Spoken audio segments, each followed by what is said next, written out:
today is a National Day of Action to pressure the U.S. government to finally stop and end the blockade to Cuba. So before we get started, my name is Kim DeFranco. I'm with the Women Against Military Madness, and our committee, the Solidarity Committee on the Americas, is putting this rally together with the Minnesota-Cuba Committee, and I have Gary, who's going to help co-MC.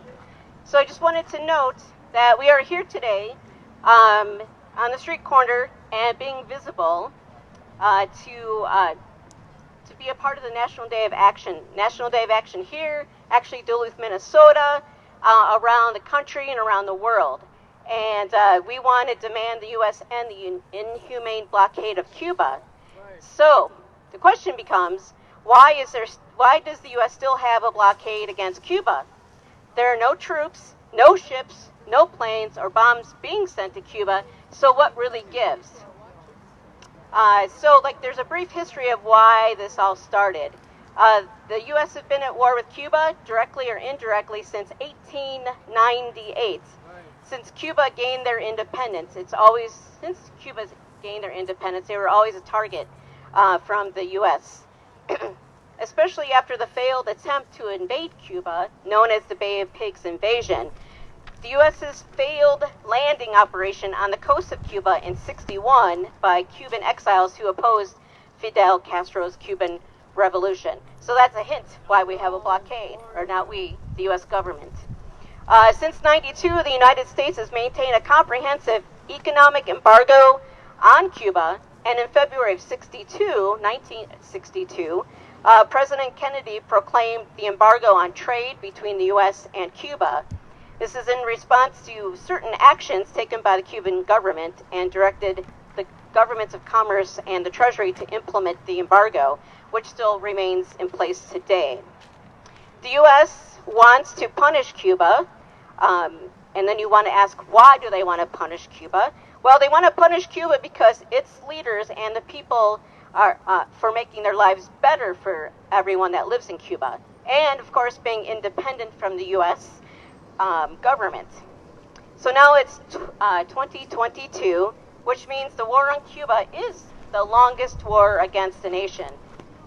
Even though a few months ago the U.S. ended its long war against Afghanistan, and that was called the America's Long War, but really sanctions and embargo are war against another country and its people.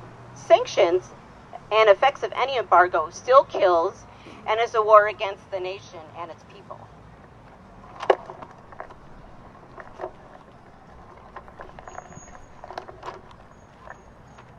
And then since 1992, the General Assembly of the United Nations began to vote on the issue, with the sole exception of 2020 during the pandemic.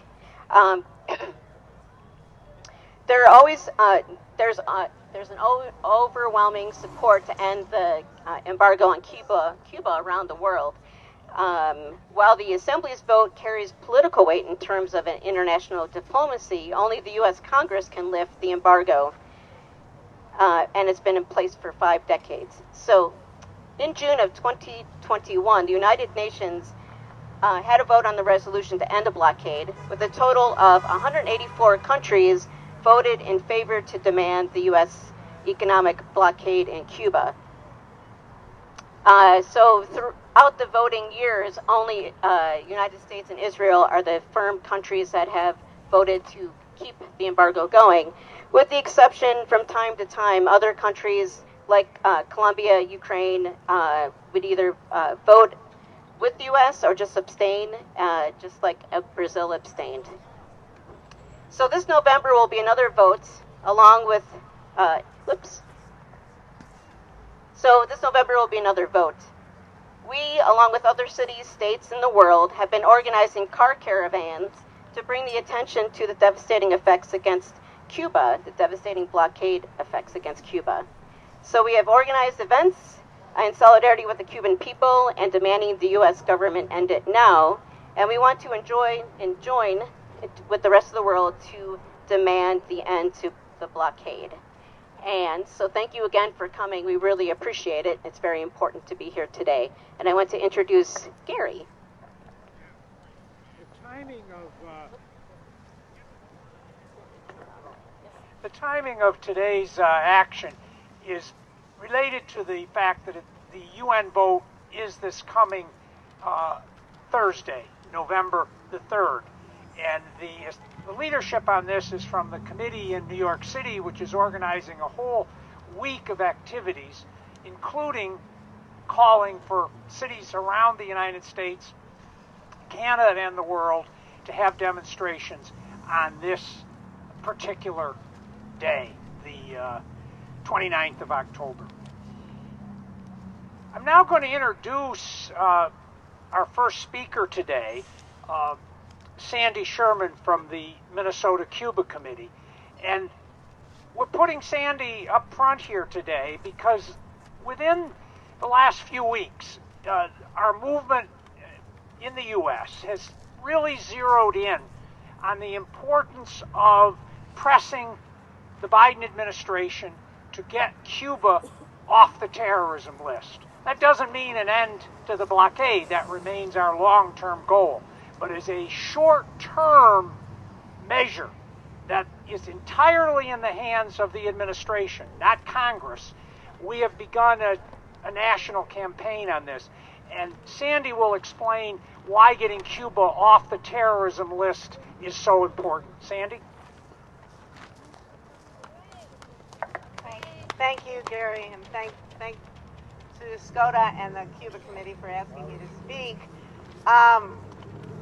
So we all know that the Biden administration maintains the highly aggressive sanctions against Cuba that were imposed by the administration of Donald Trump before he left office.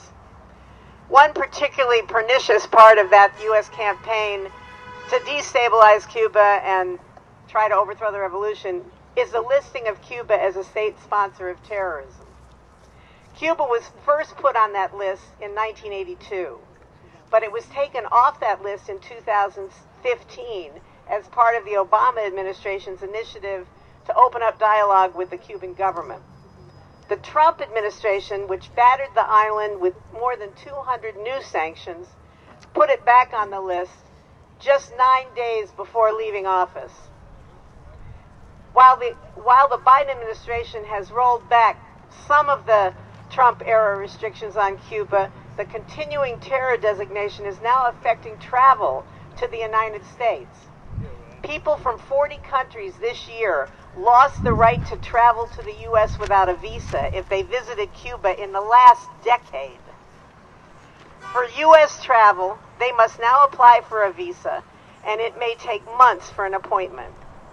Cuba is suffering from this because it is unable to access trade and financial credit from countries, banks, and other institutions who fear the repercussions if they do business with Cuba. This has impeded their ability to recover from the massive oil storage tank fires and the latest hurricane. Yet NBC News reports half a dozen interviews with former intelligence analysts and officials who worked on Cuba policy in both Republican and Democratic administrations. The consensus position in the U.S. intelligence community has for decades been that the communist-led nation does not support terrorism. That was the quote. Fulton Armstrong, a former national intelligence officer for Latin America, which the U.S. and the U.S. intelligence community's most senior analyst for the region, described the designation as bogus. Larry Wilkerson, who was the chief of staff to then Secretary of State Colin Powell in the George W. Bush administration, agreed. And this is a quote. "Cuba is not a state sponsor of terrorism," was a mantra from the moment I walked into the State Department to the moment I walked out. It's a fiction that we have created to reinforce the rationale for the blockade. The Saving Lives campaign has initiated a petition calling for Cuba to be removed from the list of state sponsors of terrorism. We need to add this to our demand to end the U.S. economic blockade of Cuba. A sample resolution that calling for this has been developed that can be taken to city councils and to labor unions and other community organizations. And the Minnesota-Cuba Committee would encourage everyone here to take this resolution to organizations that they work with. The groups sponsoring this action today had a big back and forth email about possible chance that we could do at this protest. One of my favorites is, Quita Cuba de la lista. Cuba no es terrorista. Thank you. Thank you very much. All right. So, and then our next speaker should be Elise. If Elise is here, please come up to the front. All right. So, hey, Biden, yes, you can end the trade and travel ban. Hey, Biden, yes, you can end the travel and trade ban. Hey, Biden, yes, you can end the trade and travel ban. Hey, Biden, end the trade and travel ban. Hey, Biden, end the trade and travel ban. Hey, Biden, end the trade and travel ban. Hey, Biden, end the trade and travel ban. Oh, hey, Biden, hey, Biden, yes, you can. End the trade and travel ban. Hey, Biden, yes, you can. End the trade and travel ban. Hey, Biden, yes, you can. End the trade and travel ban. Hey, Biden, yes, you can. End the trade and travel ban. Hey, Biden, yes, you can. End the trade and travel ban. Hey, Biden, yes, you can. End the trade and travel ban. All right, thank you so much. We now will have Theo. They are from the Party of Socialism and Liberation to talk about Cuba and how important it is to be here today. Thank you, Theo. Thank you. Good afternoon, everyone. It's an absolutely fantastic day weather-wise, so thank you all for coming out and showing up for Cuba. I hope everyone's having a great Saturday so far. My pronouns are they and them, just putting it out there. I saw a tweet about Cuba the other day, and someone said, you know, we could literally take Cuba, it's just right there. And I thought to myself, that encapsulates the entire American attitude towards Cuba, doesn't it? We see Cuba, or rather the U.S. government sees Cuba, and thinks, it's insignificant, it doesn't compare to our might. Where else have we seen that attitude? We've seen it in Vietnam, we've seen it in Korea, we've seen it in Afghanistan, in Iraq, Yemen, and Libya. And Syria, thank you. What do all of those countries have in common now that the U.S. has gone in there and brutally crushed any opposition to its imperialism? Suffering, anguish, despair. All these people, lives ruined. We can't let that happen in Cuba. What the U.S., however, has done in Cuba is far worse than what they have done in those countries. Rather than simply invading Cuba, the U.S. has chosen to attempt to slowly choke the life out of a thriving socialist state. The U.S. has chosen to cut off a flourishing enterprise built by and for the people of Cuba in order to humiliate and intimidate them and any other socialists that might be starting out in the world. And now, again, Cuba will present in the United Nations a call to end this embargo. This call has been nearly unanimously approved by the rest of the world. Why hasn't this great body succeeded in freeing Cuba from the yoke of American imperialistic oppression? Shouldn't the democratic process be working as they tell us it is? The U.S. will almost certainly decide to keep the embargo going, continuing decades of abuse of the Cuban state by American imperialism. What is to be done? The apparatus of our current state is clearly not one that will bend to international democracy. The only solution is that of dissolution of the current state. The only solution is a socialism that stretches across nationalist borders. The only solution is that of a revolution in our lifetime. Cuba cannot wait 30 more years. Thank you. An organization well known to us here in the Twin Cities, they're marking their 40th anniversary. Witness for Peace now regularly organizes delegations to Cuba, and I urge people to check out their website and be a part of one of those delegations. A very important delegation that they organized very recently included public officials, and we have one of those public officials with us today to give us some remarks. That's key. That is Jeremiah Ellison, who represents the 5th Ward here in Minneapolis, who was a part of that delegation that went to Cuba recently. Jeremiah. Thank you so much, and thank you all for being here. Witness for Peace stands with all of you guys in the effort to end the blockade. It needs to happen. And you guys might be wondering, what does a public official at the local level care about international issues? And the truth is that, the ability to self-govern is really at the root of what we're fighting for here. We got a chance to see what self-governance looks like at the local level when we were visiting Cuba. We got a chance to see some of the innovative things that they do, some of the ways in which they deliver services to the people, to the everyday people in their communities. Delivering services is what we're supposed to be doing, and it does not make any sense that we have a federal policy that says we are trying to prevent a government from delivering services. It makes no sense. As an elected official whose job it is to make sure that we deliver services to our folks, I'm incensed by that. It seems really unfair. I really appreciate that all of you guys are out here. I'm going to keep it pretty brief. At the local level, I'm going to continue my advocacy. I know that Witness for Peace has not only advocated with city council members and state officials, but also in Congress to work with folks to figure out how we can make it federal. Witness for Peace stands with all. And I'm hoping that we can work together more often to continue this fight and to advance this cause. So thank you all for being out here, and I'm excited to join you.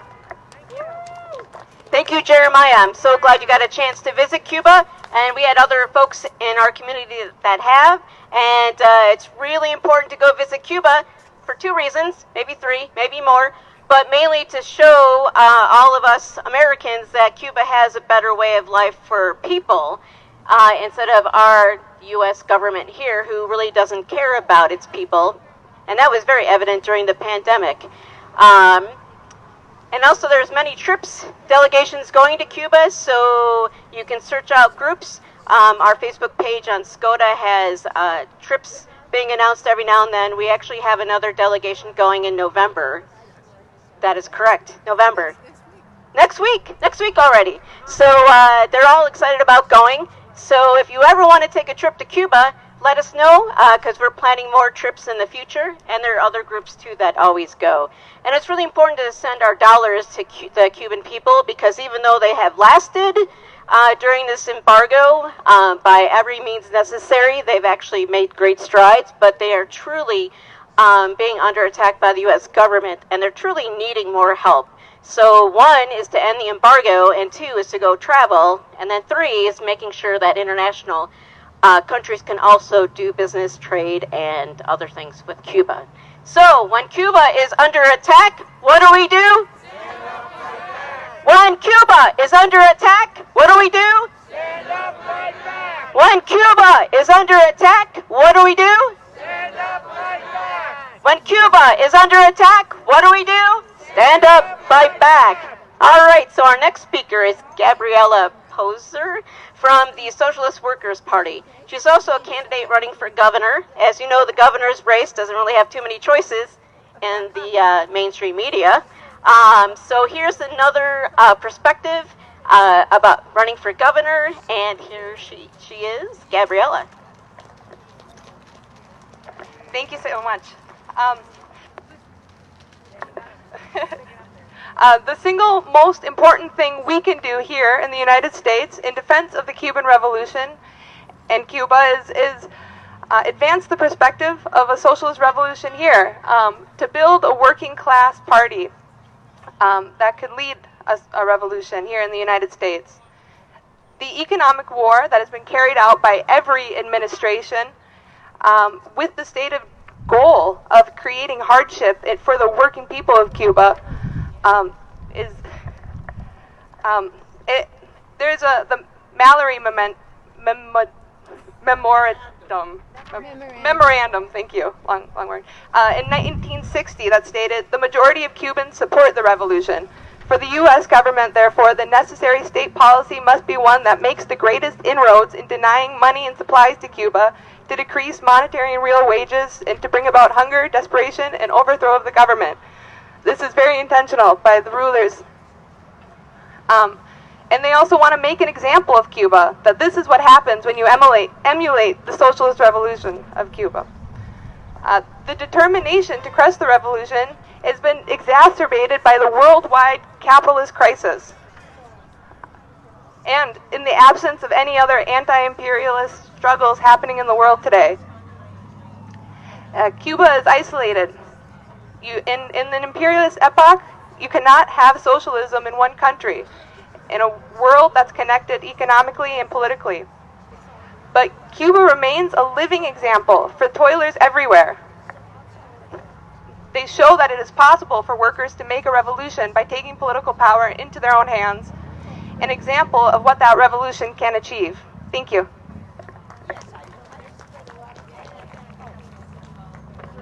Thank you. On behalf of the Minnesota-Cuba Committee, we've been involved over the last 2 years with the National Saving Lives campaign.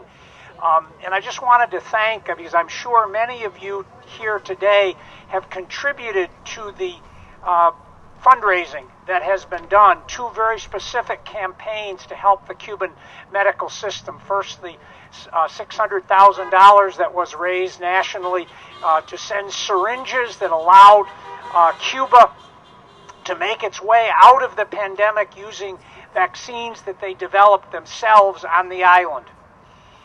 But there's a wider challenge to the Cuban medical system by the economic crisis brought on by the combination of the blockade and the pandemic.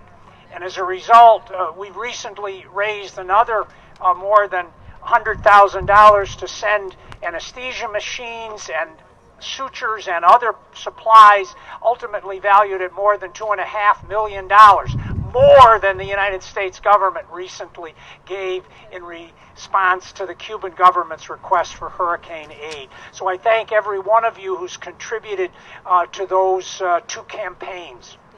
Our next speaker from the Minnesota-Cuba Committee will be John Terrasas.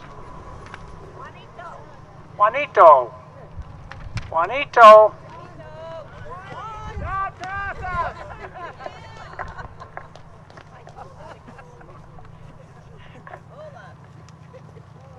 Buenas tardes, compañeros.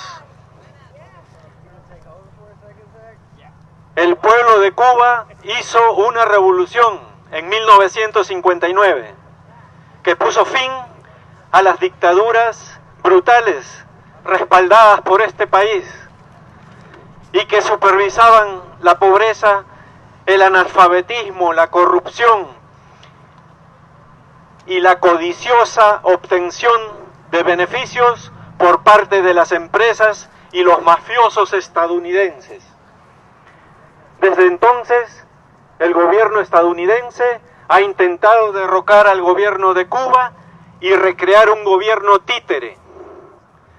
Tras el fracaso de la invasión de Bahía de Cochinos en 1961, Estados Unidos no tardó en iniciar una guerra económica que este país llama embargo y Cuba llama bloqueo.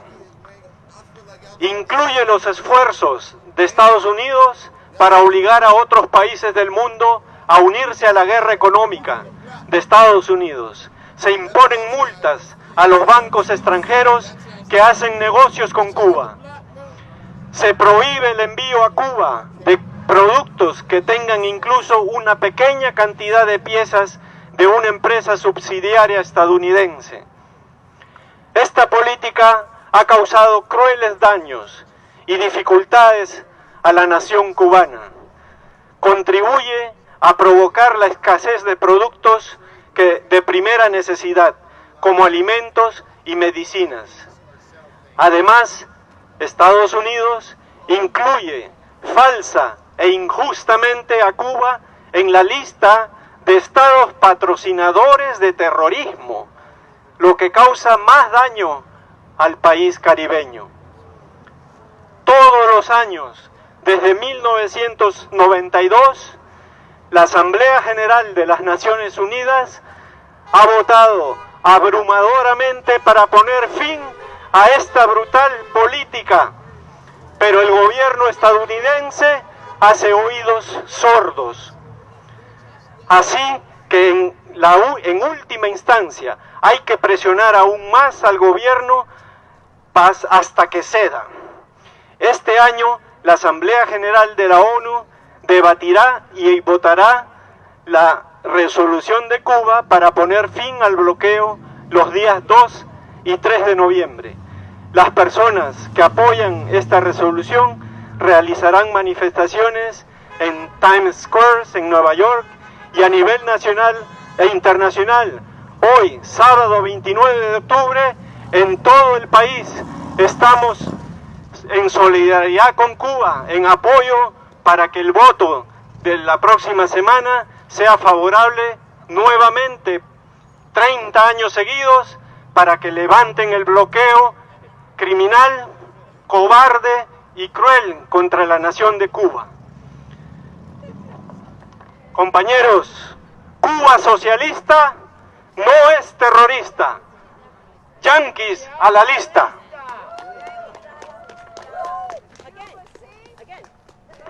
Once more. Cuba socialista no es terrorista. Yanquis a la lista.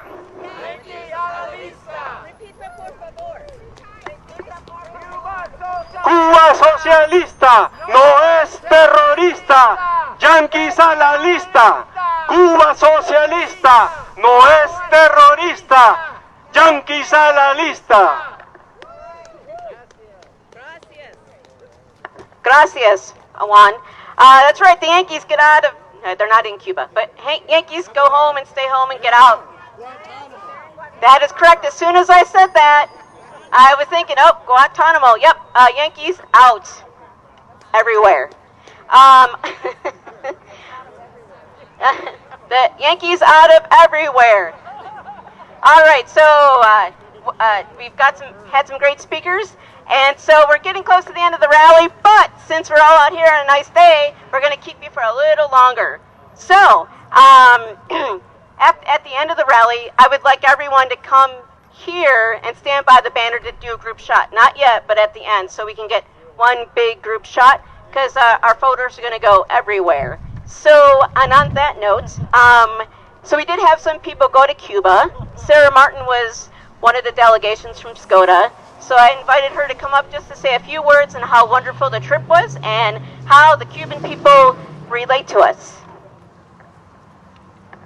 Hi, buenos dias. It's great to see everybody here. And what a day. This is a good omen. This vote's going to, well, the vote always goes well. Of course, it's just that the U.S.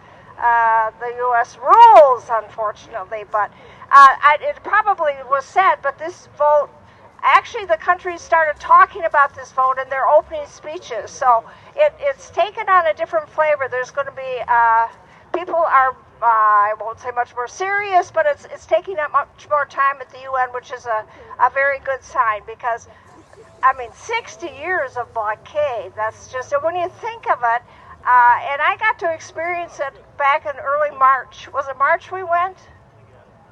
February we went.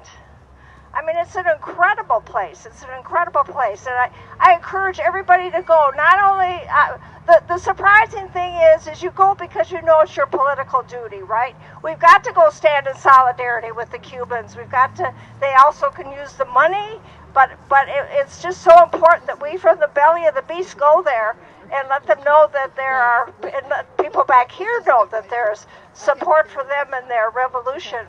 But the other thing is you're going to be incredibly inspired by what you see. What? Oh. Too late. What? Oh, okay. You will be incredibly inspired by what you see. You'll be brought to tears, as a matter of fact, when you see what they do there and 90 miles away what is happening here. I mean, we are a dying empire, it is said. And along with that is just a turn back of all kind of whatever little things we have are now, whatever rights we had, whatever benefits we have are now either being taken away or are terribly endangered. And in Cuba, it's going just the opposite way. While we were there, there was a lot of talk about the Family Act, which was it's the most progressive family act in the world, as a matter of fact. It has a lot to do with same-sex marriage and LGBT rights, as well as children's rights and grandparents' rights. And it's a very comprehensive bill. It was discussed in thousands of places around Cuba. Unlike here, where everything takes place, in the Senate or the House, the Cubans debated this. It's estimated that each Cuban had 3 or 4 opportunities to debate this bill, so that when it finally was put together, it obviously people were not only educated, but there was great unanimity, and the vote was nearly unanimous, I think, for this bill. So we were there. We were there at the time of COVID. It was just trailing off, and we knew we were in the safest place in the world. No place besides Cuba dealt with the virus the way they did. And in spite of the blockade, they developed 5 vaccines. And I think just a few thousand people more than that got it, but died, I think. So not only that, as you probably heard, they sent medical personnel all over the world to help. So if you can, when you can, look on our SCOTA page and look at Witness for Peace and Cold Pink and all kind of places. They're Pastors for Peace. There are trips happening all the time. Be sure to get there. You will not regret it for a moment. So, when Cuba is under attack, what do we do? When Cuba is under attack, what do we do? When Cuba is under attack, what do we do? When Cuba is under attack, what do we do? Hey, hey, ho, ho, the blockade on Cuba has... Wait, no, what's that behind? This is kind of... Hey, hey, ho, ho, blockade on Cuba has got to go. Hey, hey, ho, ho, blockade on Cuba has got to go. Hey, hey, ho, ho, the blockade on Cuba has got to go. Hey, hey, ho, ho, blockade on Cuba has got to go. Hey, hey, ho, ho, Cuba got to go. Hey, Biden, yes, you can end the trade and travel ban. Hey, Biden, yes, you can end the trade and travel ban. Hey, Biden, yes, you can end the trade and travel ban. Hey, Biden, yes, you can end the trade and travel ban. Hey, Biden, yes, you can end the trade and travel ban. All right, thanks everybody for being here. I know that most everybody here in this group, I know a lot of you have been to Cuba, but stress to friends and coworkers and others that the importance of going there. It's a reality. Actually, any American citizen could go on the website of JetBlue or American Airlines and tomorrow arrange a trip and be in Cuba on the next day. American travel by Americans to Cuba remains completely open. There has been no change. The Trump administration, in terms of U.S. people traveling to Cuba, there has been no change. And that allows the organizations like Witness and others to organize these trips.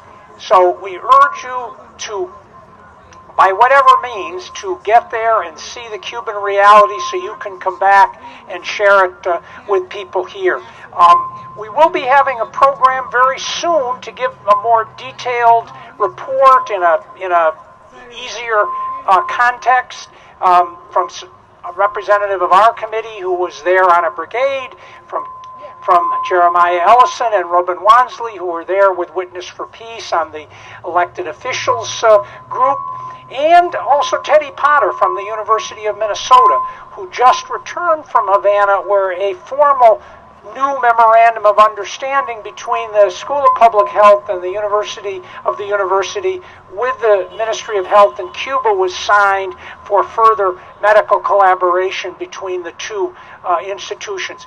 Watch your emails. We will be nailing that down very soon. It'll be in the latter part of November. I'm sorry for the feedback. We seem to be in a bad spot here. We're going to close the rally now with Marcy Shapiro from SCOTA. I'm coming right here. So, is this okay, Carla? Okay. So, I just have some information.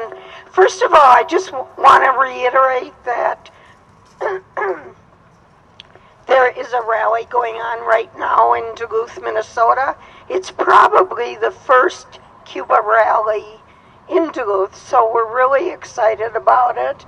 And several of the people from that rally are going on. The SCOTA is having a trip that starts this week to Cuba, and several of them are going on that trip, and so we'll hear back from them as well. Excuse me for my voice, but I wanted to announce a couple things. One is the UN is covering, you can listen to the whole discussion about Cuba on the UN radio. So just Google UN radio and then turn it on, and it's on November 2nd and November 3rd. And I really want to encourage people to listen to some of the speeches because they will be incredible about supporting Cuba and its work. The other thing is that the Vancouver, Canada Cuba Solidarity Group is having a global online picket during the time of that discussion, and that is from November 2nd at 8 p.m. until November 3rd at 8 p.m. And you can watch that picket. It'll have discussion, it'll have things from the UN discussion, and it'll have video from this event as well as a number of other events. So I want to encourage you to listen to that, and the way you get that is to go to www.tinyurl/24hour Cuba.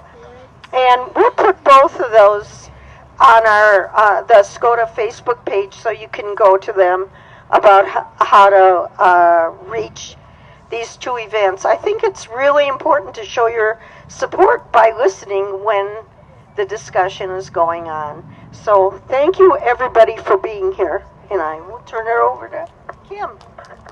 Thank you, Marcy. Also to emphasize that if you search for the United Nations, you can actually watch them, not computer-wise, TV-wise, online.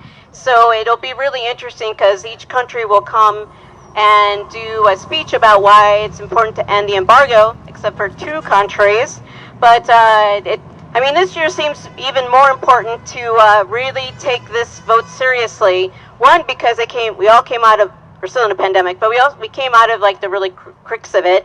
They've shown that they've gotten vaccines and treatments that actually work and had the lowest rate of deaths, so they know how to take care of their people.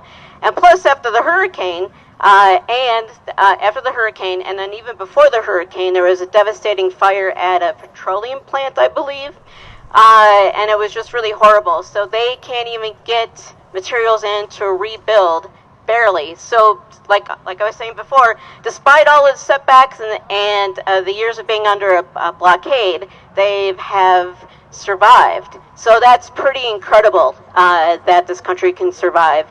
So as I'm ending the rally, if you want to have a group picture, please come around the banner. Don't stand behind the banner if you can't be seen, unless you don't want to be seen. But, so as we gather around the banner, As we gather around the banner, bring your signs and flags.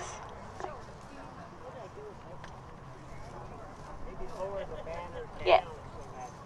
Yep. And then people can come like right around in front of the banner. We want to see people. And if someone doesn't want to be in the picture, if they can take my camera to take the picture, that would also be good. I guess we're moving the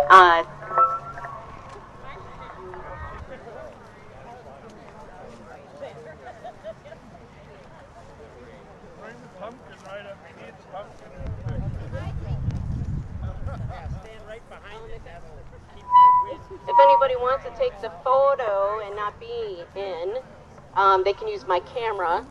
I know Franklin's taking photos now. So, all right, I want to be in this photo. Hold on.